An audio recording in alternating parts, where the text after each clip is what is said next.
వైఎస్ఆర్ జిల్లా చౌడూరు గ్రామంలో పచ్చ మాఫియా చేస్తున్న ఇసుక దోపిడీపై కడప కలెక్టర్కు ఫిర్యాదు చేశారు మాజీ ఎమ్మెల్యే రాచమల్లు శివప్రసాద్ రెడ్డి.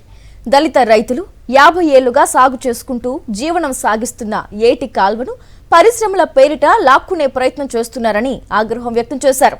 ఎమ్మెల్యే వరదరాజుల రెడ్డి చౌడూరు భూములను కొడుకు కొండారెడ్డికి రాసిచ్చాడని, 5 ఏళ్ల పదవీ కాలంలో అందిన కాడికి దోచుకుంటున్నారని మండిపడ్డారు. రోజుకు 30 లక్షల రూపాయల ఇసుక దోపిడీ జరుగుతుంటే పోలీసులు, రెవెన్యూ అధికారులు చోద్యం చూస్తున్నారా అని నిలదీశారు రాచమల్లు. ఇప్పుడు ఒకసారిగా తెలుగుదేశం పార్టీ అధికారంలోకి వచ్చిన తర్వాత వీళ్ళు వ్యవసాయం చేసుకుంటే ఏట్లో ఉండబడిన భూమిని చెప్పా పెట్టకుండా, సహజమైన న్యాయ విధానానికి కూడా ఆస్కారం ఇవ్వకుండా బలవంతంగా వీళ్ళ భూములను ప్రభుత్వం లాక్కొని పరిశ్రమలు పెట్టడానికి రియల్ ఎస్టేట్ వ్యాపారం చేస్తుంది. వరదరాజరెడ్డి తన కుమారునికి రాసిచ్చినాడు ఆస్తి.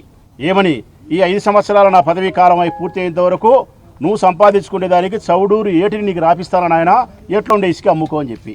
శంకరాపురానికి, కాకిరేనపల్లెకు, రంగసాయపురము, ఈ 4 పల్లెలకు నీటి ఎద్దడి తీవ్రంగా ఏర్పడుతుంది. ఇసుక లేకుండా పోవడం వల్ల భూగర్భ జలాలు పూర్తిగా అడగంటిపోయే ప్రమాదం ఉంది. ఇంకొక రెండవది పెద్ద ప్రమాదం ఉంది. ఎగువ ప్రాంతంలో ఎప్పుడైనా వర్షాలు ఎక్కువ కురిసినప్పుడు, డ్యాము నిండినప్పుడు, డ్యాము గేట్లు ఎత్తినప్పుడు, ఏట్లేకి నీళ్ళు వచ్చినప్పుడు నట్టి నడేట్లోనుంది ఈ ఊరు. ఎప్పుడైతే ఇసుకని మీరు తోలుకొని సదును చేసినారో శంకరాపురం తగ్గులో ఉంది, మునకకు గురవుతుంది. చౌడూరు గ్రామము మునకకు గురవుతుంది. 2 గ్రామాలు మునకకు గురయ్యే ప్రమాదం ఉంది. 4 గ్రామాలకు నీటి ఎద్దడికి సమస్య ఉత్పన్నమయ్యింది, పశువులకు, మనుషులకు.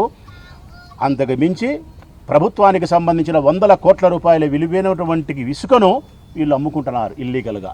ఒక్క ట్రాక్టర్ ఇసుక ఎక్కడైనా ఎవరైనా ఒక రైతు వాని గ్రామంలో వాని ఏరుండే చోట ఒక జాలాడుగుంతో బాత్రూమో కట్టుకోవాలని చెప్పి ఇసుక తీసుకపోతే పట్టుకొని కేసులు పెట్టే పోలీసులు, రెవెన్యూ వాళ్ళు, తెలుగుదేశం పార్టీకి సంబంధించిన ఎమ్మెల్యే కొడుకు రోజుకు 30 లక్షల రూపాయల ఇసుకని మీరు అమ్ముతూ ఉంటే, పబ్లిక్గా పగులే తీసుకుపోతూ ఉంటే కనిపించలేదా పోలీసు వాళ్ళకు, రెవెన్యూ వాళ్ళకు?